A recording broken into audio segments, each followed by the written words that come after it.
Magagalit ba si Munggo pag pinarampa siya ng Webes?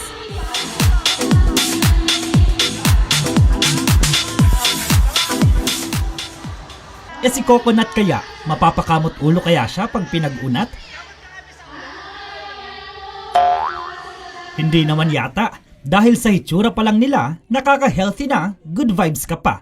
Pero patikim pa lang yan dahil ilan pa lang sila sa cuteness overload na selebrasyon ng City Nutrition Month nitong Webes July 16 sa City Covered Court, Barangay Poblacion 1. Ang mga chikiting kasi naging gulay, prutas at kung ano-ano pang mga masusustansyang pagkain. Mula sila sa 146 na Child Development Center sa lungsod na hinati sa 17 clusters at 34 na participants na masayang ipinarada ang kanilang makukulay, nagagandahan at masusustansyang kasuotan. Mula sa mga tsinelas, damit, hanggang sa mga sombrero at mga tungkod, talagang pinaghandaan. Idagdag mo pa ang cute na cute nilang mga performances na talaga namang nakakabusog.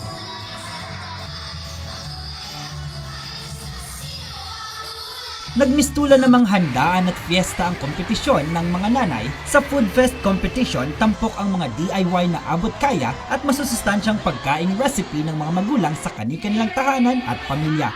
Mula sa mga nakakatakam na appetizers, main course, desserts at hanggang sa mga drinks, complete bill ka na.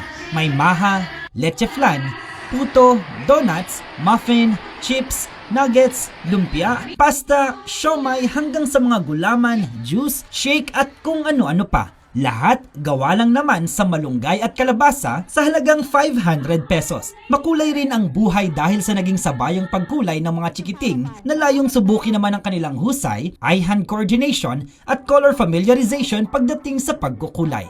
Lahat naging posible sa direktiba ni Mayor Ate Rida Robes, katuwang si Congressman Arthur B. Robes at sa pagtutulungan ng mga tanggapan ng pamahalang lungsod sa pangangasiwa ng City Social Welfare and Development Office o CSWDO na pinamumunuan ni CSWD Officer Rowena Gugulan at City Health Office. Gayon din ang mga mahuhusay na guro ng City of San Jose del Monte Child Development Worker Federation.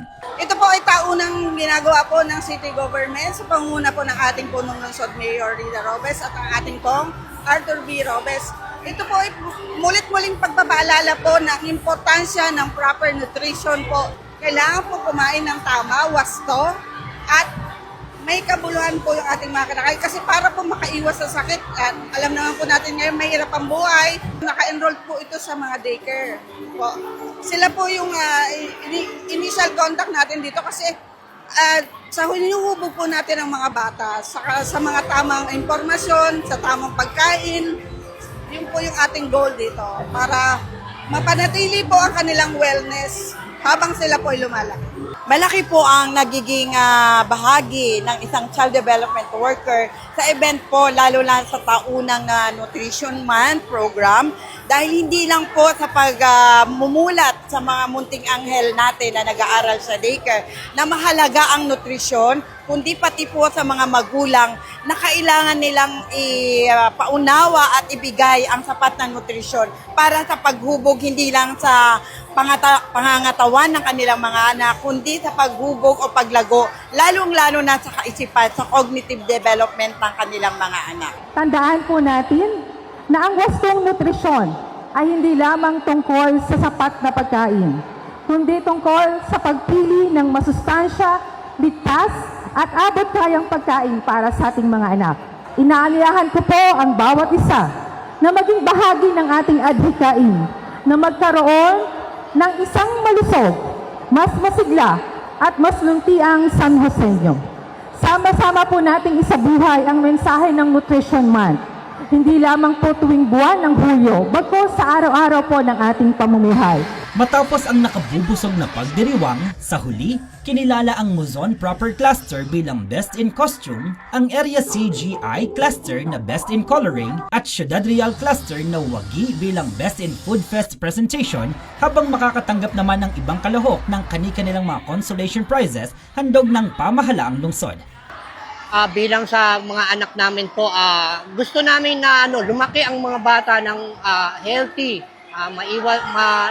malayo sa sakit, at lumaki ng isang malusog na bata. Yung mga parents dyan, nakagaya namin, hindi kailangan mahal, basta wais. Laging nasa puso ang pagluluto. Thank you po. Nais po namin ipabatid sa aming mag-aaral sa daycare na ang kahalagahan ng pagpapakilala ng tamang nutrisyon sa mga bata. Hindi po tulad ng mga kabataan na nasasanay lamang kumain ng mga karne, mga processed foods. Kaya dapat po ating ipakilala sa kanila ang kahalagahan ng tamang nutrisyon. Samantala, magpapatuloy naman ang iba pang mga programa at aktibidad ng pamahalang lungsod sa pangangasiwa ng City Health Office para sa pagpapatuloy ng Nutrition Month celebration sa lungsod ng San Jose del Monte na may temang nutrisyon at kalikasan ating pangalagaan.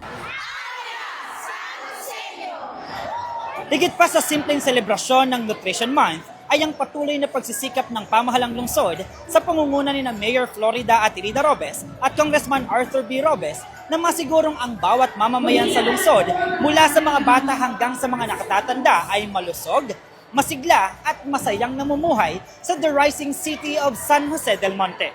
Para sa Balitang San Joseño, ako si Jello Darantinaw, Public Information Office. Yan ang mga kaganapan at detalyeng dapat alam mo sa Nosenyo.